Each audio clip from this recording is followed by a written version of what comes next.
table, you see um, all kinds of books, all kinds strange stuffs. I just like to get knowledge here and there. But I saw a movie while coming, and I think I want to talk about the movie. That was my first time of seeing the movie, even though I think people have been seeing it in the cinema in Nigeria, but again, no time for cinema. The movie is titled Jackson. Yeah, that's the story of Michael Jackson.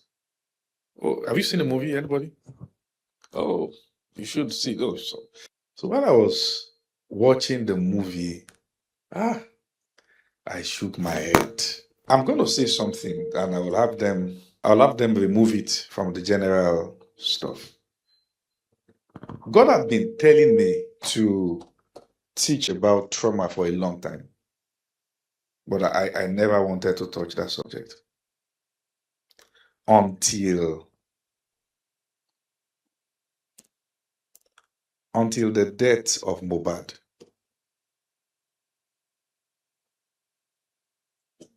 Yes. Oh, yes. It was until his death that I now said, I think now we have to deal with this. I don't know how you are going to handle what I want to teach, but I believe we all gathered here because we mean business. True or not true? So I'm going to link some things to bring us to the issue of the rat race and all that.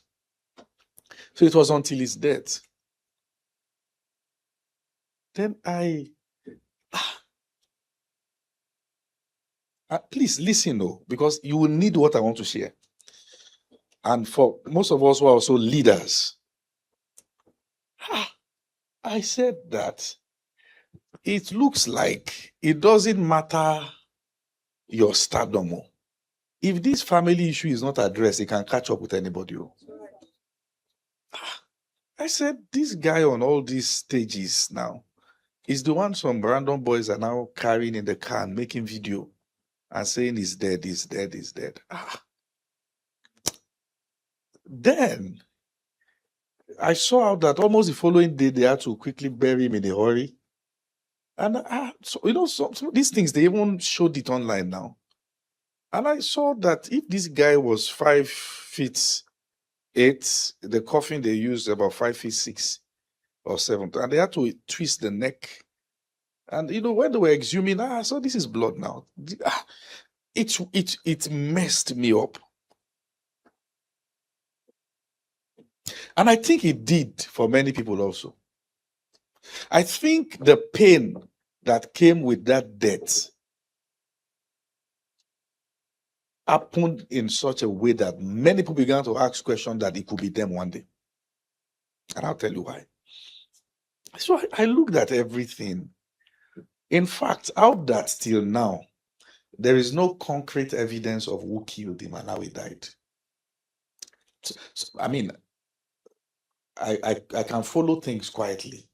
I just keep following every information I can get. I said,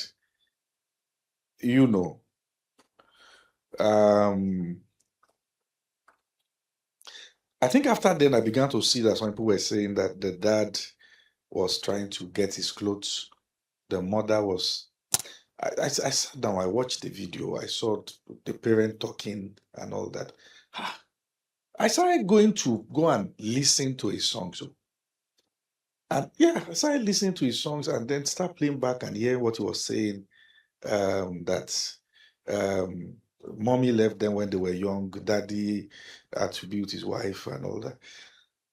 And you also notice that no matter how old you get, the events that happen when you are young never leaves you. No matter how successful you are. Please,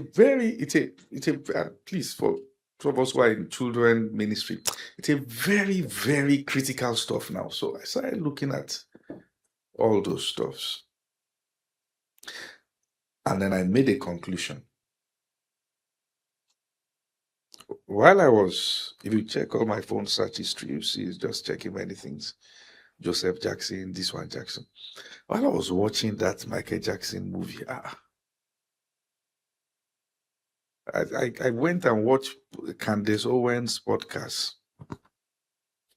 I saw her interviews and questions and all that, and I said to myself that it looks as though what the devil used to fight people oftentimes that will change pattern of family is that same family.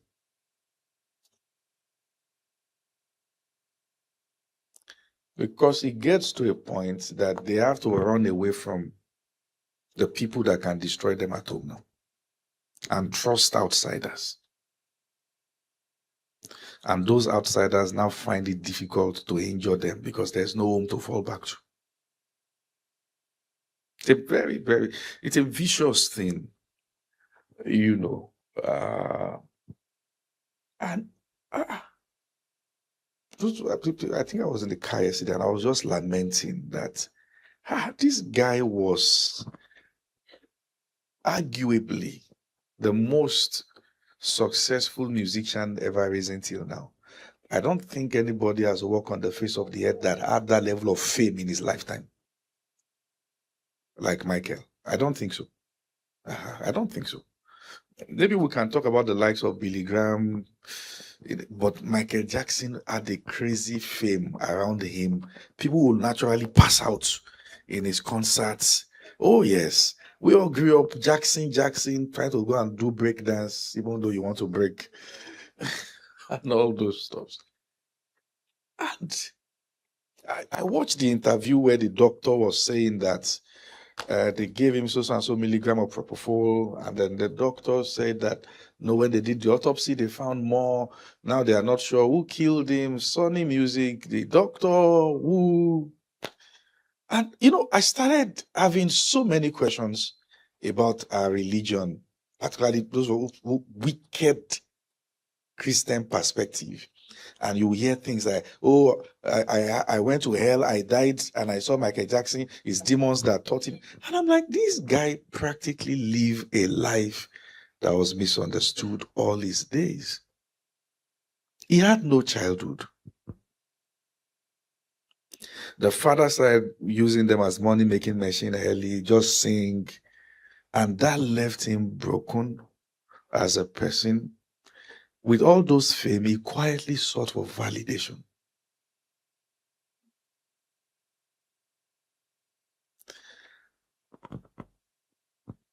There are many things people say that I just beg to differ. Particularly because that the God of the Bible has been projected as a God who doesn't care about people's pain and trauma. If you do nonsense, you just meet yourself in a hellfire. My wife wrote something recently. I want to read them. That really blessed me. So she wrote this, and I'm just going to read it like a carousel.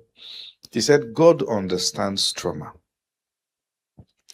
People often mistake trauma response for personality. God never has. He knows the difference between who you became to survive and who He created you to be. He knows that sometimes your withdrawal is not rejection. It's a nervous system searching for safety. He knows your perfectionism may have been your way of earning love that should have been earned freely, that should have been given freely. He knows that your hyper-independence is often grief wearing confidence. He knows that people-pleasing can be the language of someone who learned that acceptance had to be earned. He knows why trust feels expensive. He knows why hope sometimes feels frightening after repeated disappointment. He knows healing is rarely linear. He is patient with your process. because he understands what shaped your patterns. He is not intimidated by your defenses. He is not offended by your fear. He keeps inviting you towards safety. Not because he is ignoring your wounds, but because he understands them more deeply than anyone else ever could. God never confused your survival strategies with your identity. He has always seen the person beneath the protection. And that is why you are safe with him. Okay? So when I read that, I understood it differently. And I started seeing the pattern everywhere. In fact, yesterday, like that, I just stumbled on a father because I some of this there's a platform I don't visit. Twitter, TikTok, I don't it's not just my thing. But I saw a father coming out online to call out the daughter. And he was calling out different names and saying that the girl abandoned him. And I also saw where the girl was talking, and the girl said that ask him, can you reap where you didn't sow? That you were never present in our life. And I said, so that was not even the thing for me, but it was the fact that the matter that was a family issue now became what everybody online and content creators started making content about. So I've seen that the way this thing is, the most beautiful part of a person's life may be the part that the public see. And when you have to go back inside, is you are faced with kind of worms. I'm sorry, sometimes quality of individuals that shaped your childhood that you are not proud to say this person did it, even as a father or a mother. Not because of who they were, sometimes because of what they still do, who they are still. So, but I also saw a pattern because I started checking through, and we have to pay attention to pattern recognition. That in many of the cases where people, that foundation was abused and was never really rectified, it was very easy for outsiders to kill them. There's a reason why sometimes the best among the children is the one that die first. And I need to talk to you about that. So I saw it that no matter their popularity, fame, success, once those people outside sees that there's no protection coming from that place, it was easy for them to do what they will do. And then and nobody will ever get to know the true story.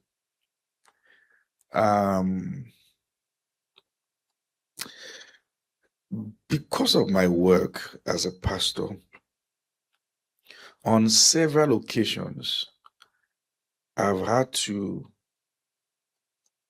stand by people even in their demise because I know that the family will not do anything.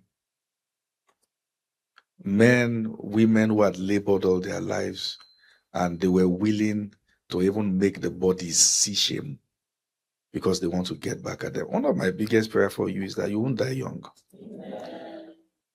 And arguably, many of us who are here you can look at yourself and introspect deeply that you may have families who don't have your back. People who would not hesitate. There was a guy, this guy is a Ghanaian. Is a Ghanaian or a Senegalese? It's one of those two countries. He fights in the UFC. When he lost a fight, his family threw a party. When he lost a fight, the family threw a party. I saw the guy came out in an interview, was saying with pain that his family members were rejoicing, posting online that he lost, according to them, because he didn't give them money.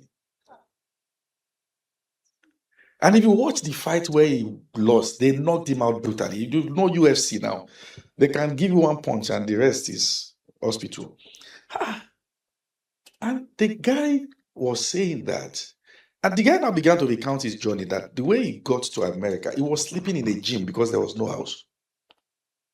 It was the fact that he was sleeping in the gym and his physique, also, it seems he was sleeping in the gym, that he was also using to train and all that somebody took interest in him. And then that's how he got to the UFC. And if you know anything about UFC, Dana White's project is that they underpay people. And and the guy now said something. That was the part that, in fact, I know I'm going to have to reach out to him at some point. He said, from today, I renounce them. He said, I don't have families. And he said, when he dies, they should bury him in America. That none of his children, nobody will have anything to do with them. As he said that publicly, I said to myself that I know where that came from. But he just gave them the opportunity to kill him.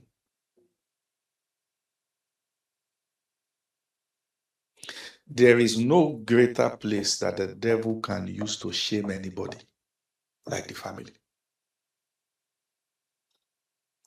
Are you following what I'm saying? That's why, sorry for those who have experienced divorce, who have been through that pain. I had to write a book about that when I saw that we don't really have proper structure to help people heal, apart from saying God hates divorce. But you see,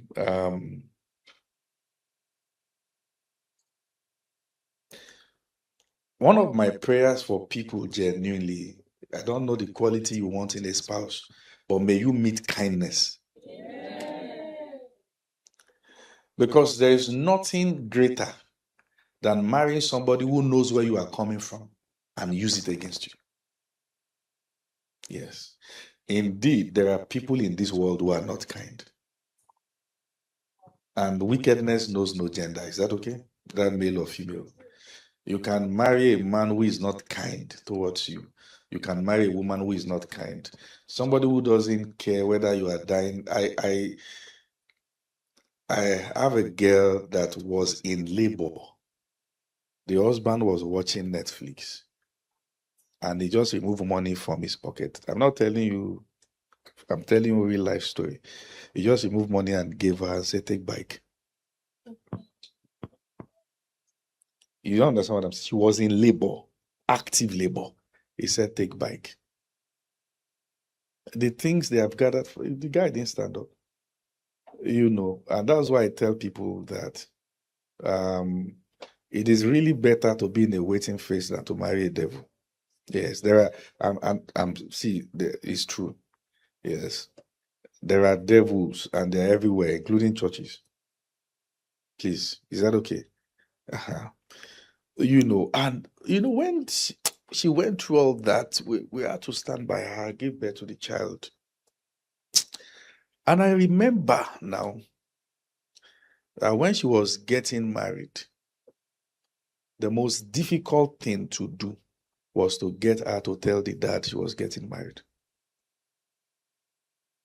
The day she went to tell the dad she was getting married, I had to tell her, because she traveled to the village, call me, leave the phone in your hand. I want to hear what he's saying. The man was telling her, and I'm telling you, facto, the man was telling her that you will die young. He was saying the kind of things that no child deserves to hear. You know the unfortunate thing? The guy was there. So it became very easy. If your father can treat you like this, the statement will be that I'm better than him now. It became very easy for him to take advantage of that situation. Before abuse begins in a marriage, oftentimes it begins from parents. Oftentimes, it's a pattern we have seen, and the abuser observes either neglect, verbal, sometimes disconnection, and people take advantage of that. And that's why, oh yes, on several occasions I've had to tell people, get out of this abusive place. Say, if you go to hell, let God hold me responsible. He will tell me whether I prefer you to die. I don't believe in all those nonsense. So the place that was designed to be the most important place of refuge is that place that the enemy attacks the most. And that's why over time, the word family has morphed into different definitions. It's no longer about blood ties. It's about those who see you, who hear you, who genuinely care.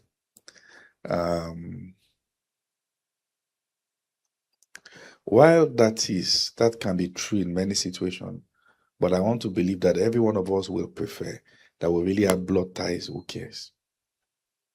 True? Yes. Because sometimes the truth of the matter is that people will always be people. And yeah. So I'm sharing this to, number one, say to you that what you met on ground where you were born is not your fault. And stop taking responsibility for it. The mentality of your dad or your mom is not your fault. Stop. That's where trauma begins from. It begins with you blaming yourself. Maybe there's something I didn't do. Please, you should really read that book. Even if you have a happy home, still read it. The Garden After Winter. I took time to explain many things. Many situations that we find ourselves, we didn't quickly know that it's a bad situation because you have been wired with the culture of blaming yourself first. If you have somebody you care about who doesn't care about you, don't blame yourself for what's that? I said, maybe there's something I'm not doing right. What? Do you understand what I'm saying? Do you understand?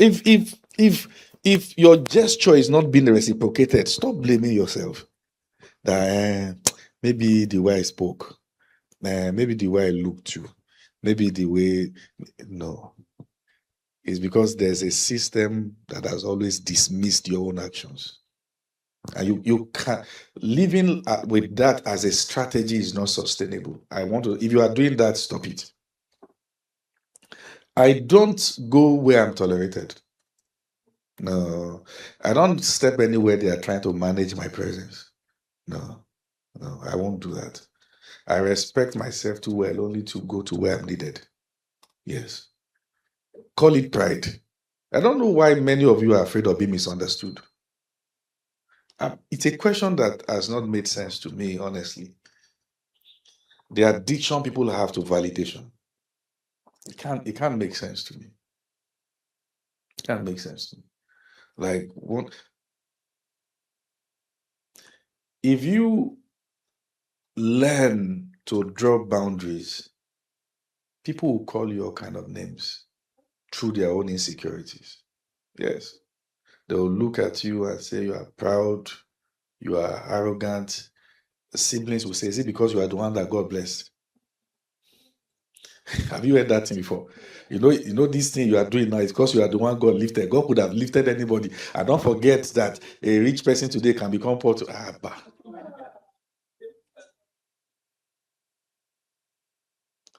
Something happened that it ought to be a bad thing, but it was one of the blessings that happened to me. A sibling called me and said he needed money for some things and all that. And I said, see, that was around the season where my wife was heavy with her first daughter. I said, I tell you under God, in this season, I'm not buoyant. But this thing I have gathered here, and that's the truth, is everything I have My wife ought to go to the market and get some things for baby, but take. We will trust God. So I gave the money. God, of course, provided. We got what we wanted to get. We gave birth to our first daughter. So that person called me and I said to him that we have a baby. So after the call, anybody who has spoken with me on phone knows that I heard call. Like, my hand is very fast. So, but for some reason that day, I didn't hear the call. So the person thought I'd ended the call. And he was talking to somebody there and then began to say many things. That somebody because he has money now, that's why he thinks it's this. He said he's going to pack my shoes at the end of his days. He began to say vile things. So when he saw that I was still on the line, after 13 minutes of heavy stuffs, somebody you have not offended. So when he saw I was still on the line, he shouted, "Yay!" Then ended the call.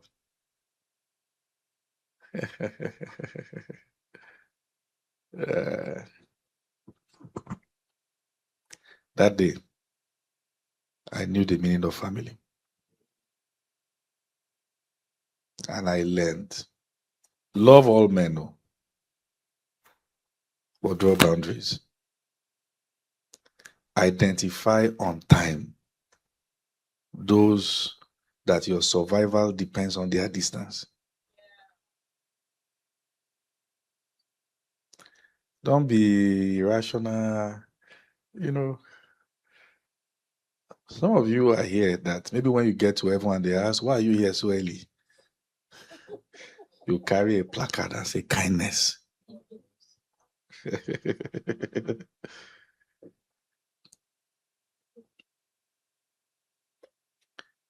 If you know that you are coming from a place where everything is yam, pepper, scatter,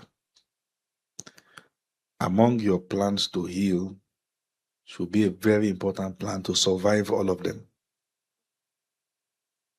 Survive them. It is bad if your abusers bury you.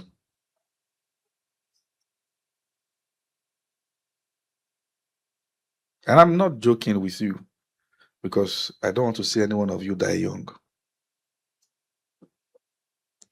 Pray the way you should pray, not out of fear where anybody will take advantage of you. And disabuse your mind from the toxicity. But brothers and sisters, live very long. And I have my reasons for saying that.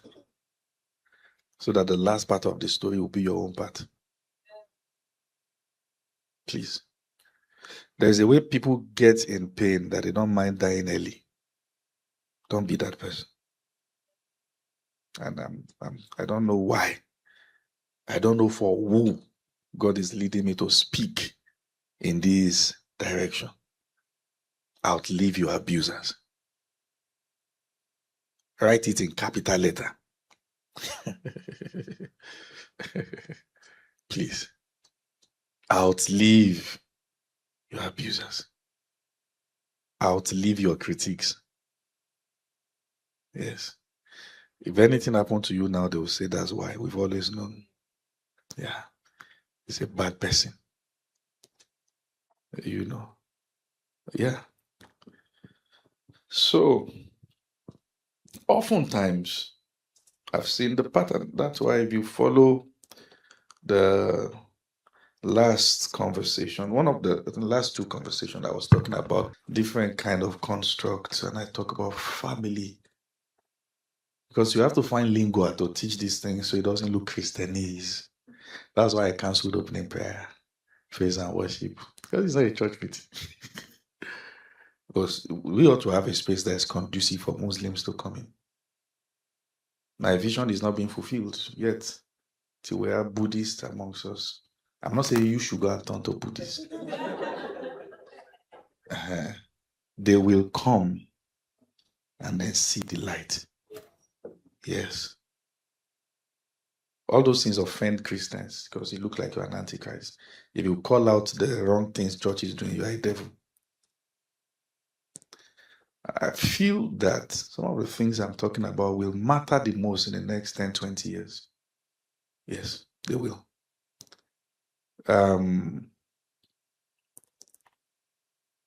I think the most important platform I ever run was stories. But to every story you saw online, there were stripes for them, lawsuits, threats. Because there are villains in those stories that are still alive. One went to hire a major son in Abuja. So by the time our church was even demolished, we didn't even know where it came from. We didn't know. We had offended too many people. I remember when we shared the story of a girl that a pastor raped.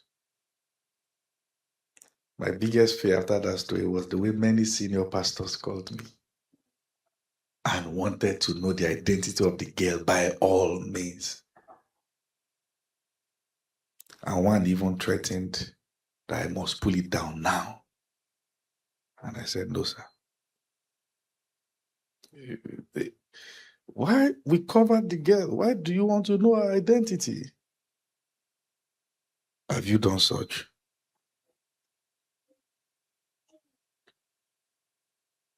Does she remind you of someone? Oh, we got death threats after that story. They promised us how they will slit the neck of our children. They called out the names of their school, promised my wife how they will put her blood on the main road. Oh, yes.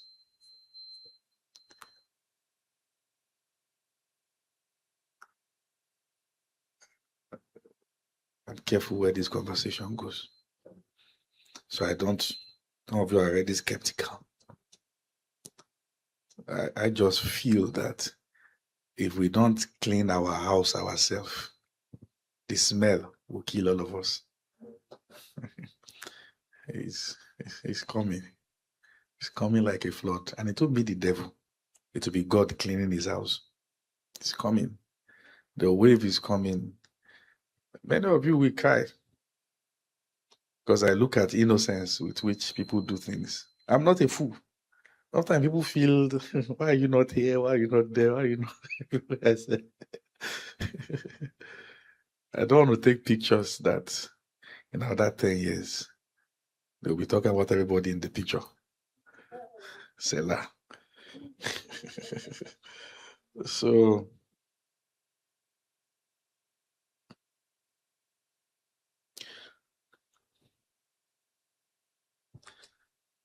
the reason why, because it's one of the series I have in my plan this year, the anatomy of generational patterns. It's not everything that is devil. Some things are.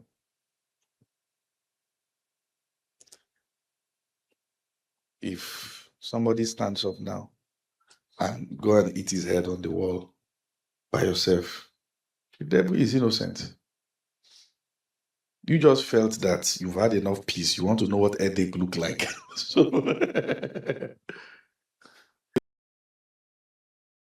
is the fact that there was no devil that tempted Lucifer. So sometimes you are enough.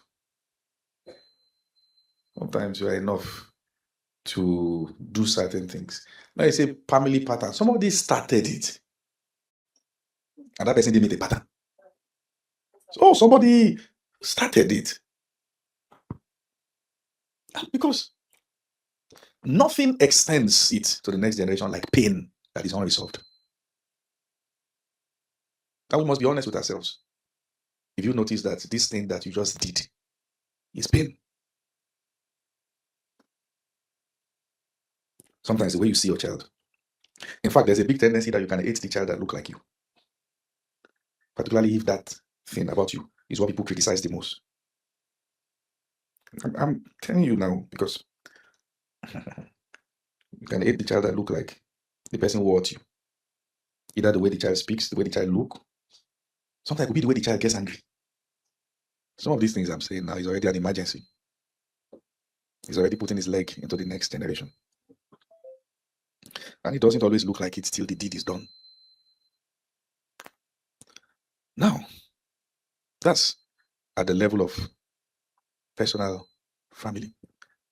Let me bring another kind of family. You know, I told you that once people know that where you are coming from is bad, they can easily. During the xenophobic attack, because now it's Afrophobic in South Africa, I was just seeing everything I was teaching in plain sight.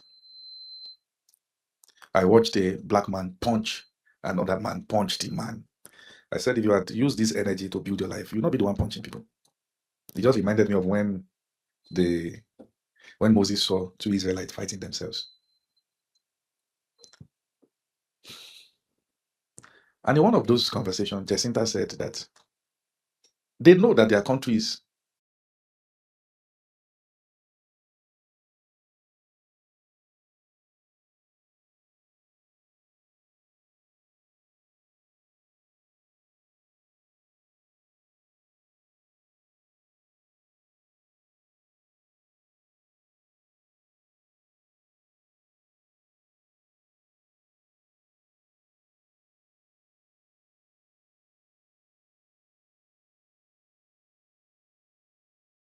are not, the country is not doing well. That's why they are here. Why are they not complaining about their countries? That they are brutal towards them.